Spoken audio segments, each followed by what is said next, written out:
The goal of this project is to assist our patients in controlling diabetes and preventing complications. All people with diabetes should have a working knowledge of what it is and how to control it, because control of diabetes prevents problems in the future. In addition, many insurance companies are refusing to authorize payment for diabetes supplies and instruments to measure glucose without sticking the finger unless the patient has undergone diabetes education. Diabetes can be defined as too much sugar in the bloodstream. It is a chronic metabolic disorder characterized by the body's inability to properly use and/or produce the amount of insulin required. There are stages in type 2 diabetes. Stage 1 is considered insulin resistance. The body is unable to use or produce insulin, or it produces insulin, but it's not working very well. Don't worry about these stages, they're not going to be on the test. At stage 1, your blood sugar is likely to be normal. Your A1C will be less than 5.7%, but you're likely to be overweight, have a family history of diabetes, and not getting exercise or having a healthy eating habit. Stage 2 is considered prediabetes.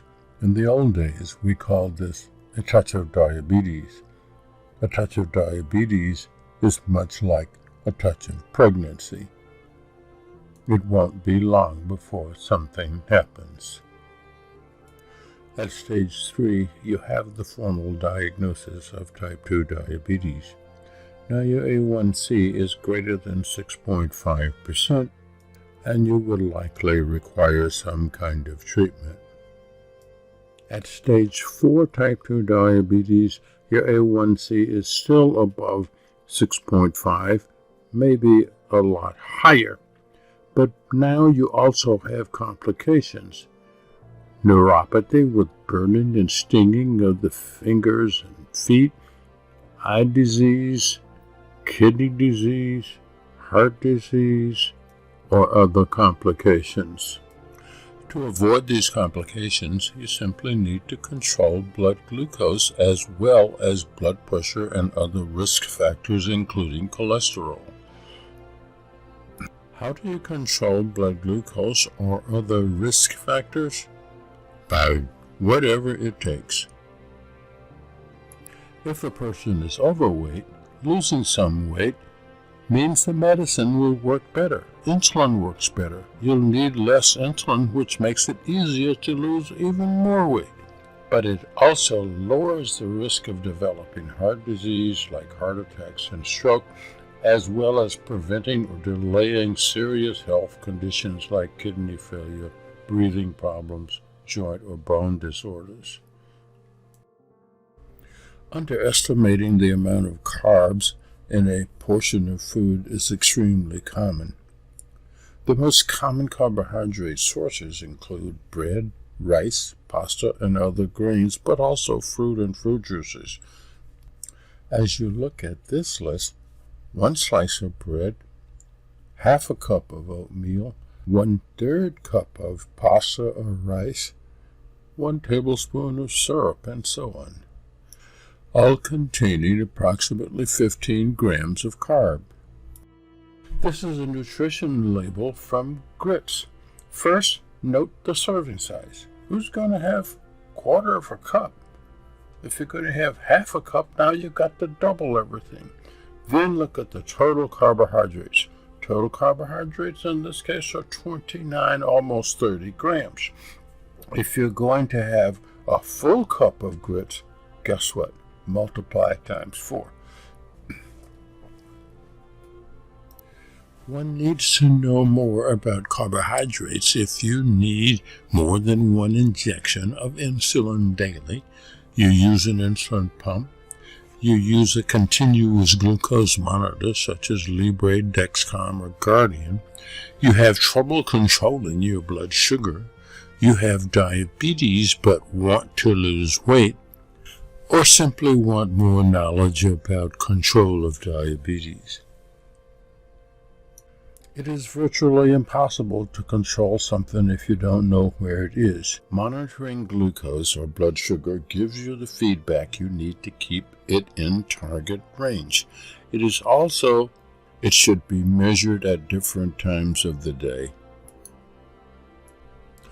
When you are sick, it's important to check your blood sugar more often. Drink plenty of clear liquids such as soup and broth and diet sodas, etc. Check with your physician if you feel too ill to take care of yourself. Make sure you have enough insulin and other diabetes medicines, along with supplies with easy-to-fix foods in your home for several days. Stage 3 or 4 diabetes needs treatment. The types of treatment include diet and exercise, oral medications, and injectables including insulin. Hypoglycemia means your blood sugar is too low. If you get that, you may have sweating, irritability, hunger, confusion, all of the above. If you have symptoms of low blood sugar, check it immediately. If it is between 54 and 70, eat or drink something sweet, 15 to 20 grams of fast carbohydrates, 3 or 4 glucose tablets, or something else that will bring your sugar up. If it is less than 54, this is an emergency. How often should someone with diabetes check sugar? If taking more than 1 injection of insulin daily, it is best that blood sugar is checked 3 or more times daily.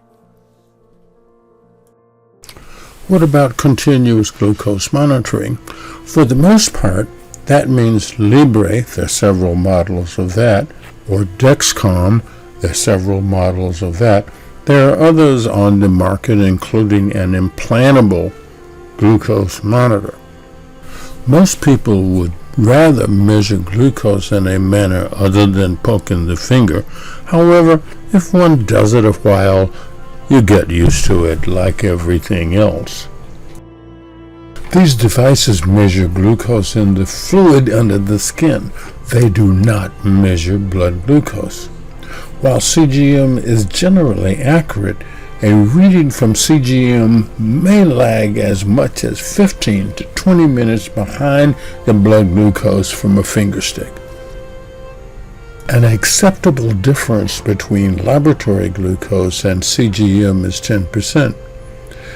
Therefore, if your lab glucose is 150, it is acceptable for your CGM to read 165 or 135 or any place in between.